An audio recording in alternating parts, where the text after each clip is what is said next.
Break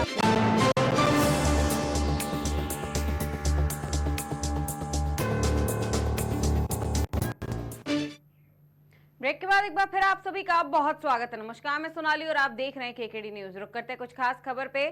खबर हमीरपुर से है, जहां करंट की चपेट में आने से गर्भवती महिला की मौत हो गई है। घर में रखे कूलर की सफाई करते समय महिला को करंट लग गया और उसकी मौके पर ही मौत हो गई। करंट लगने के बाद परिजन आनंद फानंद में महिला को लेकर के प्राथमिक स्वास्थ्य केंद्र पहुंचे, जहां डॉक्टरों ने महिला को मृत घोषित कर दिया। ये मामला सुमेरपुर थाना इलाके के चंदनपुरवा गाँव का बताया जा रहा है।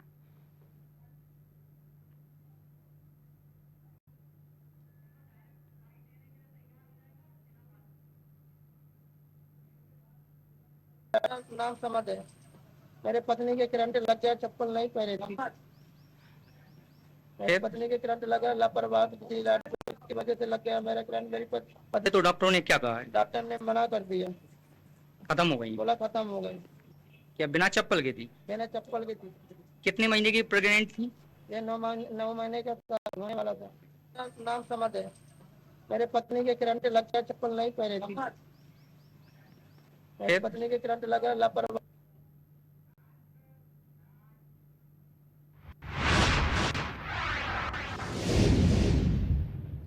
करते हैं अगली खबर की ओर। खबर हमीरपुर से है, जहां तेज रफ्तार ट्रक ने बाइक सवारों को रौंदा है, जिससे बाइक सवार युवक की मौके पर ही मौत हो गई।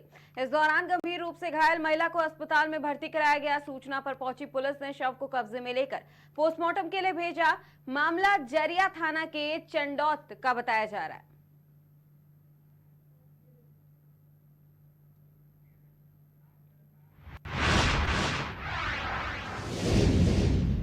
तो करते हैं अगली खबर की ओर। खबर लखनऊ से है, जहां अकबर नगर में ध्वस्तीकरण के बाद ताल कटोरा वासियों में दहशत का माहौल बना हुआ है। घरों और दुकानों को खाली कराकर सामान हटाने की हर रोज हिदायत दी जा रही है। इस दौरान मौके पर नगर निगम की गाड़ियों के साथ बुलडोजर भी मौजूद रहा।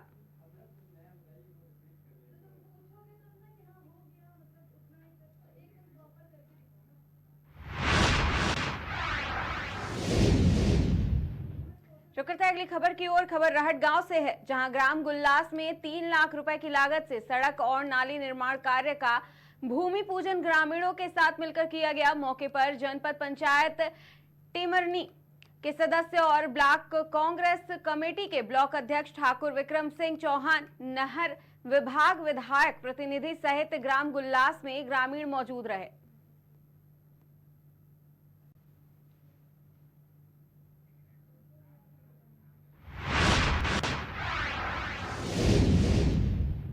रुक करते हैं अगली खबर की ओर। राष्ट्रीय मध्याह्न भोजन रसोइया एकता संघ के राष्ट्रीय अध्यक्ष राज कटारिया के नेतृत्व में 15-20 रसोइया संघ कार्यकर्ता द्वारा अनूप शहर तहसील पहुंचकर राष्ट्रीय मध्याह्न भोजन योजना के अंतर्गत प्राथमिक और उच्च प्राथमिक विद्यालयों में कार्यरत रसोइया के काम की सुरक्षा सुनिश्चित की गई है।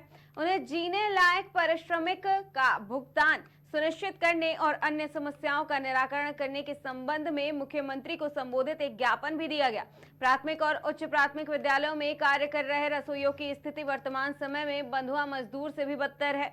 ना उनके काम की कोई सुरक्षा है और ना ही जीने लायक पारिश्रमिक दिया जाता है, जिसको लेकर के निम्न मांगों पर विचार करते हुए समस्याओं का समाधान करने की बात कही गई, जिसमें कार्यरत रसोइया की हर वर्ष होने वाली प्रक्रिया को समाप्त करने की बात भी कही गई। इसके अलावा एमडीएम योजना के ठेकेदार करने से रोका गया है। कार्यरत रसोइया को राजनीतिक द्वेष से न हटाया जाए। महंगाई को देखते हुए कम से कम 6,000 प्रति माह मानदेय दिया जाए। वही रसोइयों को 5 लाख का बीमा भी किया जाए।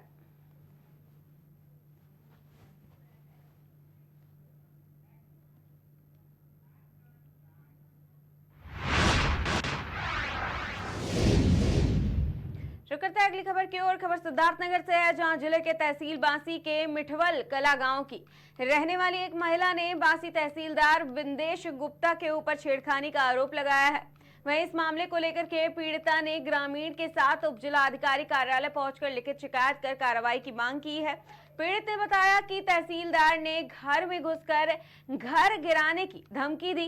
पीड़िता ने उप जिलाधिकारी को प्रार्थना पत्र देकर न्याय की गुहार लगाई है। आप बताइए क्या नाम है आपका, कहाँ के रहने वाले हैं? उदय प्रताप गिरी, मिठौल गोसाई देवा।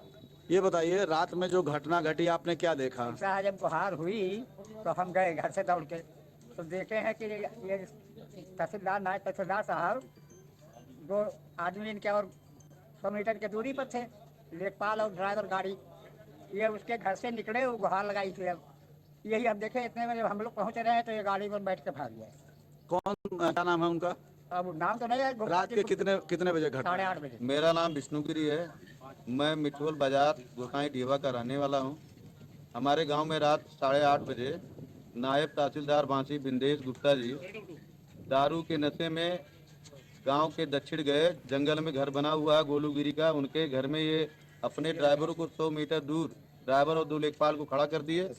उसके बाद घर में घुसर गए और महिला थी, उनको उनके साथ बदतमीजी किए तो पूरे गांव के लोग वहां इकट्ठा हुए और तब ये जाके निकले।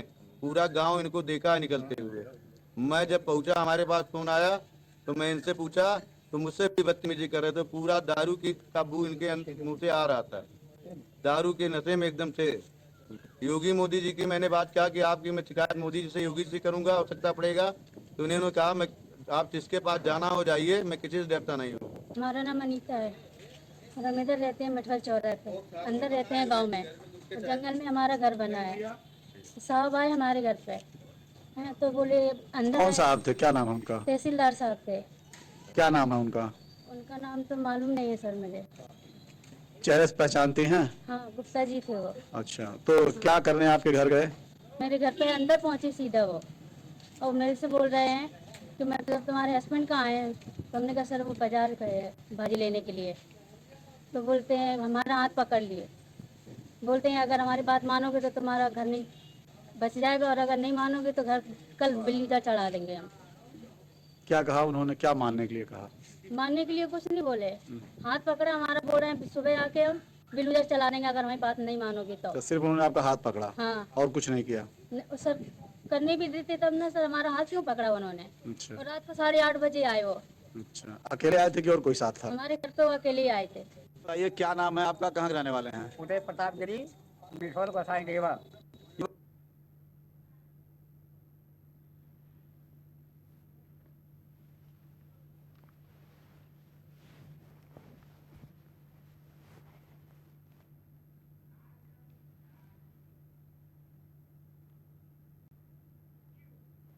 रुक करते हैं अगली खबर की ओर। खबर बहराइच से है, जहां पति के हत्यारों को सजा दिलाने की फरियाद लेकर अधिकारियों की चौखट की धूल फांक रही पत्नी बच्चों संग पहुंची है। कुछ दिन पूर्व गल्ला मंडी चौकी इलाके के आसाम रोड पर सड़क के किनारे मिला था पति का शव। पत्नी ने आरोप लगाया कि पुरानी रंजिश के कारण पति को घर से बुलाकर हत्या की गई है। पति के हत्यारों की गिरफ्तारी को लेकर के महिला उच्च अधिकारियों से न्याय की गुहार लगा रही है। आपको बता दें, मृतक पति पर भी हत्या का मामला था और कुछ दिन पहले ही जेल से जमानत पर बाहर आया था। मेरे पति की हत्या हो गई थी 19 तारीख को। 15 दिन पहले ताहिर, नौशाद, दिलशाद और गुलफाम ने छोटी तकिया में घेर के मेरे पति को मारा था। धमकी भी दी थी कि तुमको मार डालेंगे। अगर मैंने FIR भी दर्ज करवाई थी, कोई कार्रवाई उसके साथ नहीं हुई। अगर होती तो मेरे पति आज जिंदा होते। इस वजह से उनकी 19 तारीख को हत्या हो गई। और वो लड़का राजा लेके गया था, वो उससे न पूछताछ हो रही, मेरी FIR कटी, कुछ भी कोई कार्रवाई नहीं हुई।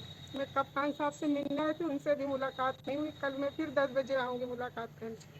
बॉडी कहाँ मिली थी? आसाम पे मिली थी। अच्छा, रंजिश क्या रही, क्यों हो रहा था ऐसा? इससे पहले मेरे जेठ को मार डाला था 25-30 साल पहले। 7 साल मेरे पति जेल में रहे, 3 महीना हुए छूट के आए। पति जेल में क्यों थे आपके?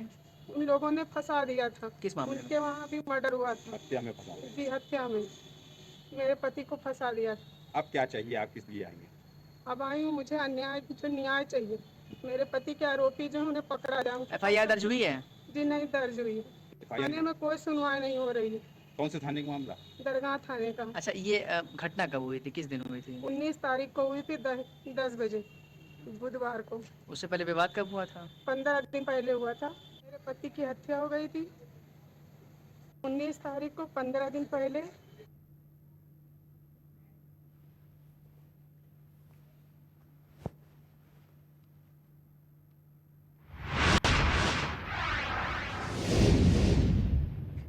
अगली खबर की ओर। खबर हमीरपुर से है, जहां गुजरात में चाकू से गोदकर हमीरपुर के युवक की हत्या कर दी गई थी।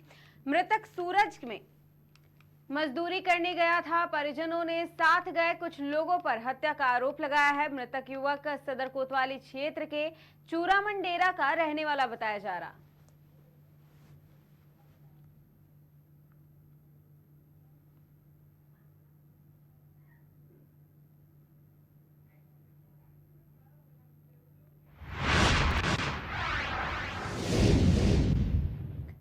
खबर की ओर। खबर आगरा से है, जहां आगरा पुलिस आरोपी को भरपूर संरक्षण दे रही है। यूपी के मुख्यमंत्री योगी आदित्यनाथ गुंडा, भूमाफिया और गैंगस्टर पर सिकंजा कसने का काम कर रहे हैं और अपने बुलडोजर से उनको जड़ों से उखाड़ फेंकने का काम कर रही है। कुछ समय पहले यूपी के डॉन अतीक अहमद और उसके भाई का पुलिस कस्टडी में ही दोनों को ढेर कर दिया गया था।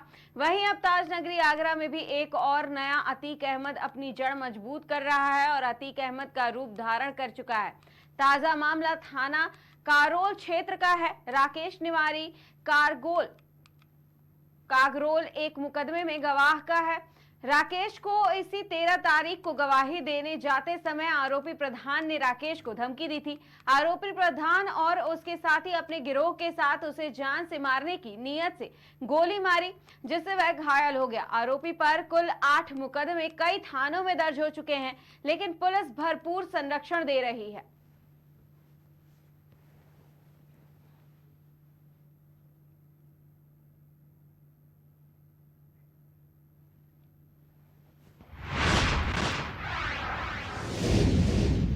खबर बुलंदशहर से है, जहां चांद खान की हत्या में संलिप्त पत्नी के भाई सहित कुल 3 अभियुक्त गिरफ्तार किए गए हैं। कब्जे से अवैध असलहा, कारतूस और घटना में प्रयुक्त मोटरसाइकिल बरामद की गई है। वहीं अभियुक्तों की गिरफ्तारी और बरामदगी के संबंध में थाना कोतवाली नगर पर अग्रिम वैधानिक कार्रवाई करते हुए अभियुक्तों को न्यायिक अभिरक्षा में भेजा गया।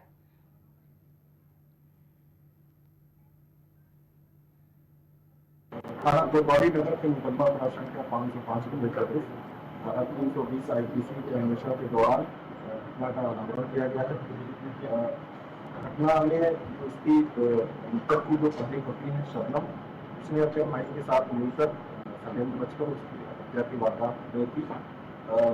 मृतक ने एक और दूसरी शादी की थी अपनी नामक बेटा के साथ, और वो अपनी पहली पत्नी के साथ अलग रहता और इस दौरान उसका अपनी पति पत्नी के साथ कई बार लड़ाई झगड़े हुए थे और इसकी पहली पत्नी ने कई बार उसके ऊपर जानलेवा हमले भी किए थे। इसी घटना से तंग आकर उसने जो है अपनी सारी प्रॉपर्टी को इसी बीवी के नाम से रखने की धमकी दी। फिर सबने ने अपने भाई फारूक के साथ मिलकर इस हत्याकांड को अंजाम दिया है। जो गिरफ्तार अभियुक्त है उसमें 3 अभियुक्त गिरफ्तार हुए हैं। इसकी पहली पत्नी सबनम, अजय और फारूक गिरफ्तार कर भेजे जा रहे हैं। 4 अन्य अभियुक्त हैं जिनकी गिरफ्तारी शेष है। बरामदगी में एक तमंचा 315 को एक जिंदा था, एक मोटरसाइकिल बरामद। थाना कोतवाली नगर के मुकदमा धारा संख्या 505 को लेकर 320